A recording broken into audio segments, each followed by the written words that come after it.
Just a couple of things. Great Britain, United Kingdom, is a Christian country, always has been.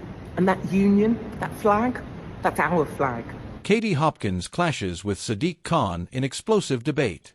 Okay, you're not going to believe this one. Katie Hopkins just went head-to-head with Sadiq Khan, and the exchange was anything but ordinary. It wasn't polished, it wasn't rehearsed. It was raw, fiery, and it's already dominating conversations online. This wasn't a calm debate with scripted talking points. No, this was a clash of personalities, a collision of ideas, and a full display of the political tensions that have been simmering beneath the surface for months. So, what exactly went down? Let's get into it. The showdown unfolded during a high-profile broadcast, where Hopkins, never one to hold back, confronted the London mayor over his leadership. From the opening moments, you could feel the tension. Hopkins accused Khan of letting the capital fall into decline, pointing to crime, transport, and the cost of living. Khan, as expected, wasn't about to sit there quietly. He pushed back hard, accusing Hopkins of painting an exaggerated, negative picture of London, and dismissed her criticisms as designed to inflame rather than inform. But here's the thing, this wasn't just words. The tone of the exchange made it clear, both were in attack mode. And the cameras captured every second of it. Now, Katie Hopkins has built a career on being provocative. She thrives on controversy.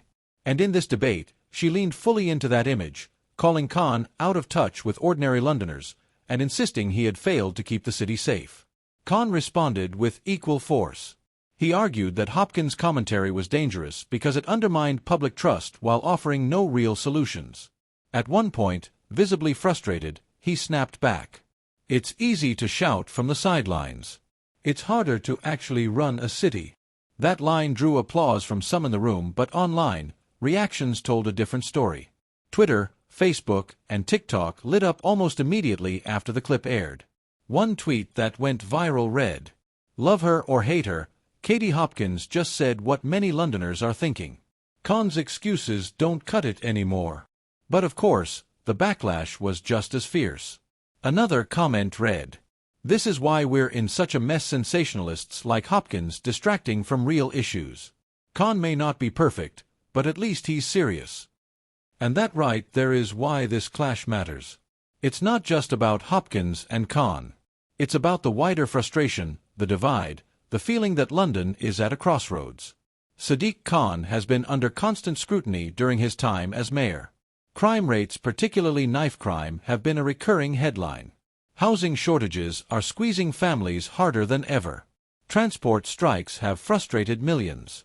Hopkins, on the other hand, represents a very vocal segment of the public who feel ignored by the establishment and betrayed by career politicians.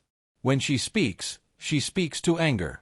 And whether people agree with her or despise her, they listen. That's why this exchange hit so hard. It wasn't just about the issues, it was about the emotion behind them. Insiders are already spinning this moment. One conservative councillor reportedly told a local paper, "Hopkins is divisive, yes. But she's tapping into a real mood in London. Khan would be a fool to ignore it." Meanwhile, a Labour insider fired back. "This is classic Hopkins, loud, confrontational, but ultimately empty." The mayor stood his ground, and most Londoners will see through the noise. But whether you call it noise or not, the fact remains millions are watching the clip, and it's reshaping perceptions in real time. Does this kind of clash help or hurt Khan? On one hand, it puts him in the spotlight, gives him the chance to show strength under pressure, and lets him defend his record directly. On the other hand, it risks amplifying the criticism, making people replay the same questions about whether his leadership is working. For Hopkins, there's no doubt it helps. Every time she gets under Khan's skin, every time she lands a line that trends on social media, her profile grows.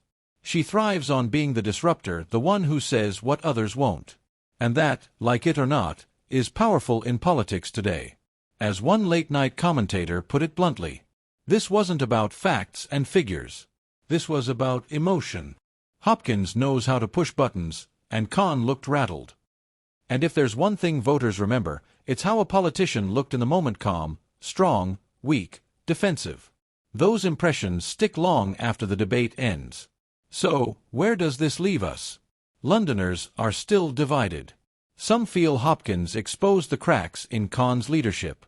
Others believe she proved once again why she's seen as controversial and extreme. But either way, the conversation has shifted. People are asking tougher questions about safety, about affordability, about accountability. And those are questions Khan can't. This wasn't just another political debate. This was a cultural flashpoint, the Mayor of London facing off with one of the most provocative commentators in Britain. And it's a reminder that politics today isn't just about policies. It's about moments. And the question now is, will this moment fade like so many viral clips before it? Or will it mark a turning point in the battle over London's future? Because one thing is certain, this won't be the last clash we see. Not by a long shot.